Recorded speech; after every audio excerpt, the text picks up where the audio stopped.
Ó, tá vendo? A gente tá acabando de falar da destruição de um indivíduo e do totem e acaba acontecendo de verdade. Galera, Essa o que parte rolou aí, aí? Aí, ó. Entra no essa Zap também parte para aí, trocar uma ideia. O número é esse aqui. Deixa eu só, esse número que está aqui do Picles também é o número do Totem, tá?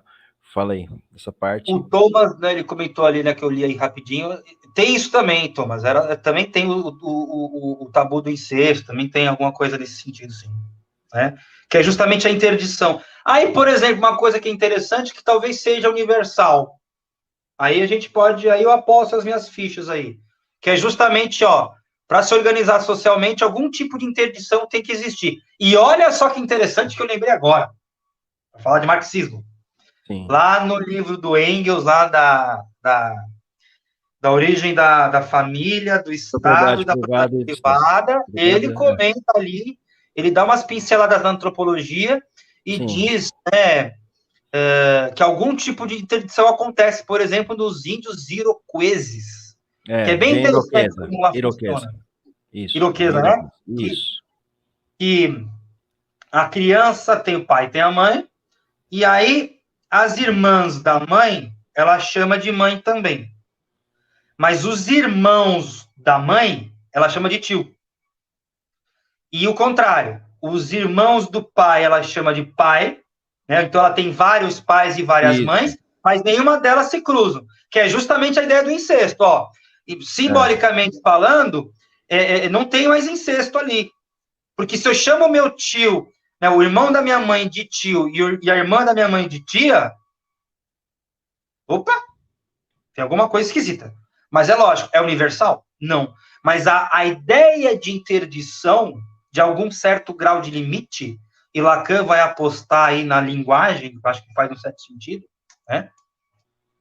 Vai existir, para você se organizar Então, socialmente. tem o Levi-Strauss, ele faz uma construção em cima dessa afirmação do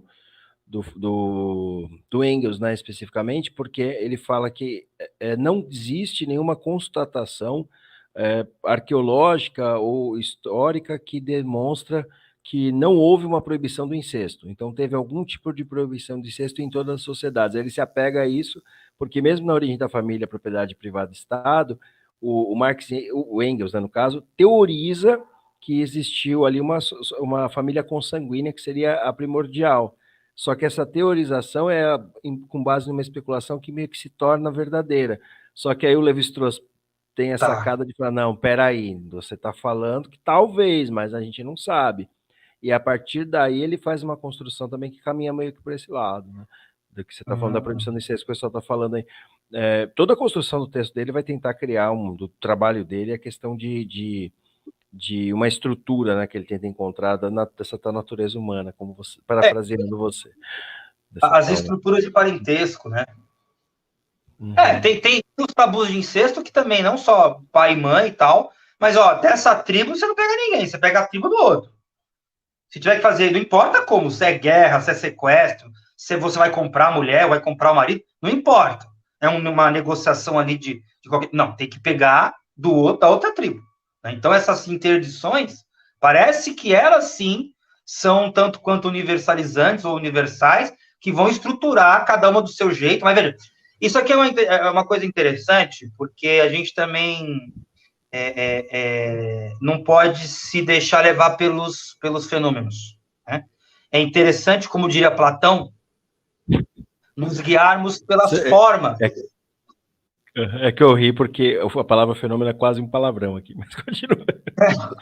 Não, essa coisa que chega para a gente tem que tomar cuidado, porque os fenômenos enganam, né? Sim, Na análise sim, sim. lacaniana, que é até mais restritiva do que a freudiana, o único fenômeno ali que é objeto de estudo é a linguagem, não é nenhuma outra coisa, né? Então, não tem como, né? Então, os fenômenos nos enganam, apesar que, né, querendo ou não, a fala é um fenômeno, né? Então, mas a Sim. aposta Mas é, fala mas é, fenômeno na mas é que eu falo assim, por exemplo, a fala ela é um fator que nós temos uma origem, uma forma como conseguir descrever da onde ela vem, porque eu encaro que o fenômeno muitas vezes é uma explicação que se dá para negar os aspectos históricos, os aspectos de construção, entendeu? Por isso que eu brinco muito com isso. Dá a impressão que é um discurso anticientífico até. Porque se uma coisa é um fenômeno, não tem explicação. Sim, sim. O interessante é que a gente, por exemplo, faz ciência, né, quando a gente percebe muitos fenômenos, né, muitas cópias desses fenômenos, né, acontecendo Sim. em vários indivíduos. Aí a gente pode generalizar, mas é aquela coisa, né? Por isso, por exemplo, que aí a psicanálise talvez não seja de fato dialética, né? Por mais que Freud se utilize da noção de sublimação, ele não se utiliza da noção de suprassunção. Para ele, algumas coisas acontecem de novo, né? O Freud tem um exemplo interessante, né? Que é um exemplo bem bacana mesmo. Que a nossa psique é como se fosse uma cidade. Ela tem prédios antigos convivendo com prédios recentes, né? E né, ele vai fazer uma análise, né? Ele vai ali estruturar uma análise no sentido de que, olha, coisas novas surgem mesmo, mas não um novo homem. Então tem alguma coisa que freia ele, né? Tem alguma coisa que freia, não é bem assim, ó, vamos manter os pés no chão que, ó, cuidado, socialistas, né? É o que ele diz, mesmo saindo ali dos laços religiosos, você vai fazer laço social no ambiente socialista, qualquer um, né? Mesmo assim, lembrando, Lacan dissolveu as escolas, sim, né? Cuidado que esse fenômeno vai acontecer de novo. Mas aí, no caso, o Freud, ele não erra nesse aspecto, porque, querendo ou não, em alguma dose isso ainda acontece, mas não com todos os indivíduos, né? Mas sim, acontece sim, ainda. Não, então, é uma boa totalmente. colocação. Sim, não, enquanto o grupo, que é o que o próprio, a gente está falando de um problema objetivo aqui, está acontecendo o Profeta do Óbvio reclamar do grupo do Discord, é meio que isso, eu não sei o que aconteceu, por exemplo, né, que é um grupo voltado para o, entendeu? É o reflexo real. Não, eu gosto de pegar reflexo real porque eu tenho um trauma como professora, eu vivo falando disso, ela estava explicando ontologia da materialidade e a gente estava brigando contra o estacionamento ser privatizado na faculdade, e aí ela explicando isso enquanto os carros estavam tentando se posicionar dentro do lugar privado e tinha catraca, então estava piorando, a pessoa estava buzinando, fazendo barulho, ela estava explicando a materialidade da luta e não sei o quê, ignorando as buzinas. Eu nunca esqueci isso na vida, quer dizer, a gente está com um problema de verdade e a gente me ignora.